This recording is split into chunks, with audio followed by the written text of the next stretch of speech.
Me and my friend, we was walking down the street in the middle of the street, and we wasn't causing any harm to nobody. We had no weapons on us at all. We just walking, having a conversation. No cars were blowing at us or honking at us like we was holding up traffic or anything like that. Walk us through what happened on Saturday. You and Michael Brown were walking down the street. So what happened next? Like that. Now, a police officer squad car pulled up, and when he pulled up, these was his exact words. He said, "Get the F on the sidewalk." And we told the officer we was not but a minute away from our destination, and we would shortly be out the street.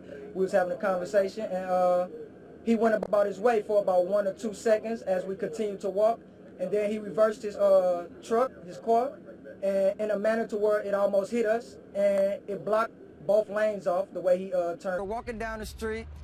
The squad car vehicle approaches us. Now we're on the side of the vehicle, and the officer says, "Get the out of the street," verbatim. It was his words.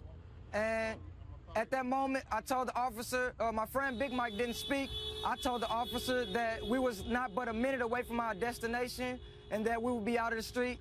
And at that time, me and my friend Big Mike started to walk again, and the officer, he seemed like he was driving off, but in a second, he put the car in reverse, and he reversed very rapidly at a fast pace.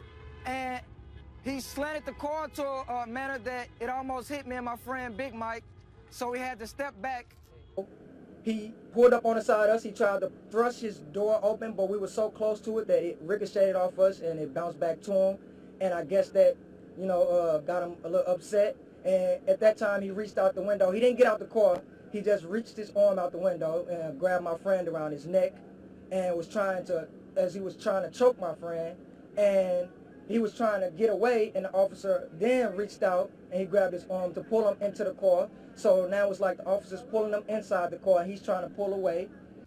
And we were now front center with the officer inside the vehicle, but we were so close, almost inches away, that when he tried to open his door aggressively, the door ricocheted both off me and Big Mike's body, and it closed back on the officer.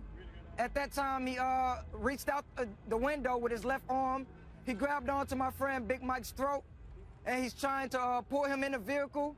And my friend Big Mike, very angrily, is trying to pull away from the officer. And the officer now is struggling with trying to hold a grip on my friend Big Mike as he's trying to pull away. And at no time, the officer said that he was going to do anything until he pulled out his weapon. His weapon was drawn, and he said, "I'll shoot you," or "I'm going to shoot." And in the same moment, the first shot went off. And we looked at him. He was shot, and there was blood coming from him. And we took off running. In a minute, I heard, "I'll shoot." I'm about to shoot. And I'm standing so close to Big Mike and the officer.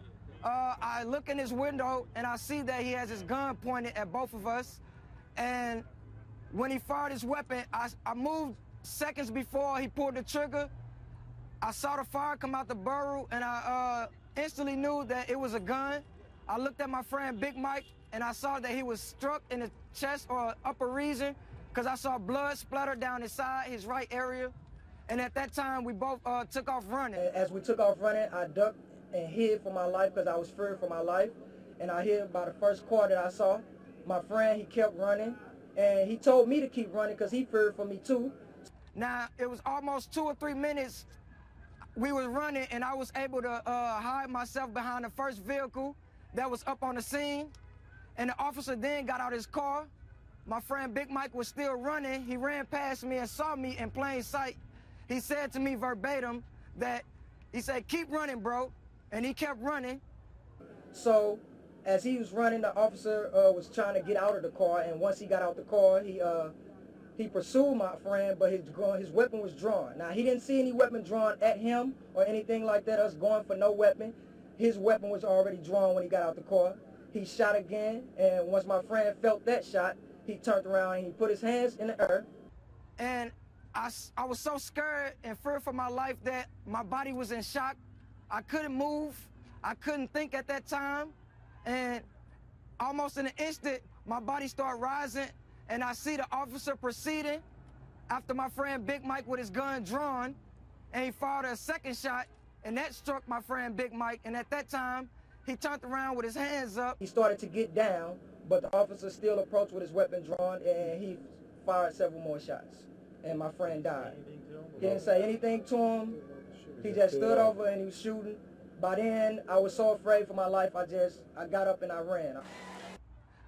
Beginning to tell the officer that he was unarmed and to tell him to stop shooting, but at that time, the officer was firing several more shots into my friend, and he hit the ground and died.